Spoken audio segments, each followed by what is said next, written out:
Belle-la-Belle se fond dans une savane verdoyante à l'est de la ville de Ngaoundéré dans la région de l'Adamawa.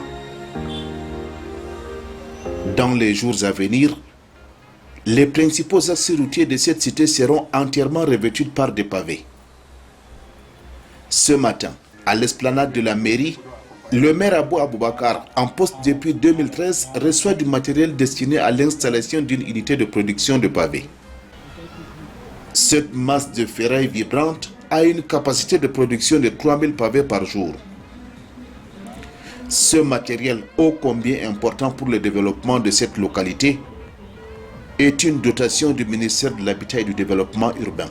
Cet important lot de matériel est constitué d'une table vibrante, de 100 moules en pavé, d'une bâche à eau d'une capacité de 1000 litres, d'un groupe électrogène, d'un mélangeur, de 20 brouettes, 25 pelles rondes, 25 pelles bêches, 25 casques, 25 paires de bottes, 25 combinaisons estampillées Mindu, commune de Bel-El, 25 gants, 25 seaux maçons, 25 maillets utilisés pour la pose des pavés, 25 mesures.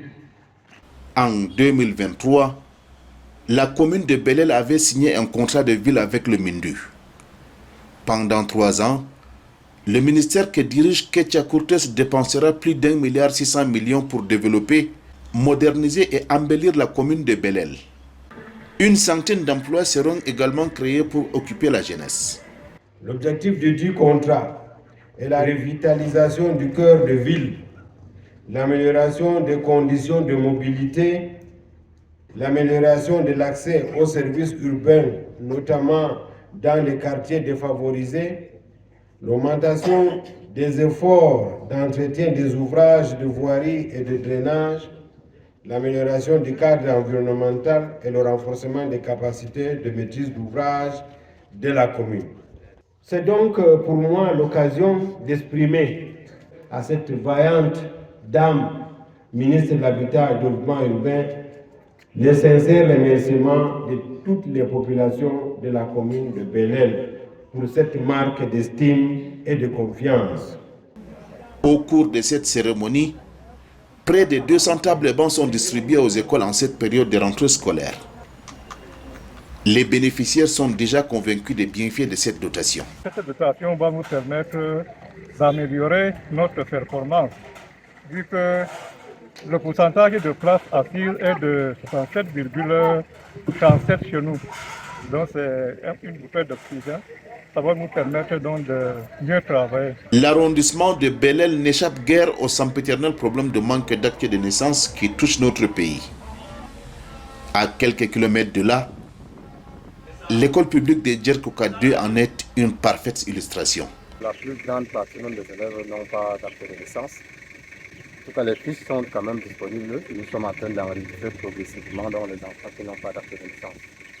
Pour pallier à ce problème, le maire établit plus de 200 actes de naissance aux élèves de différentes écoles de sa commune. Mais l'édile de Bel-El ne s'arrête pas là. C'est un travail qui continue.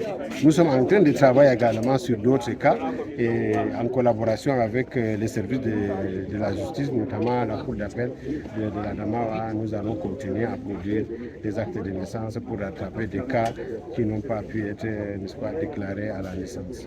À l'allure où la commune de Bel-El se développe, rien ne peut l'arrêter.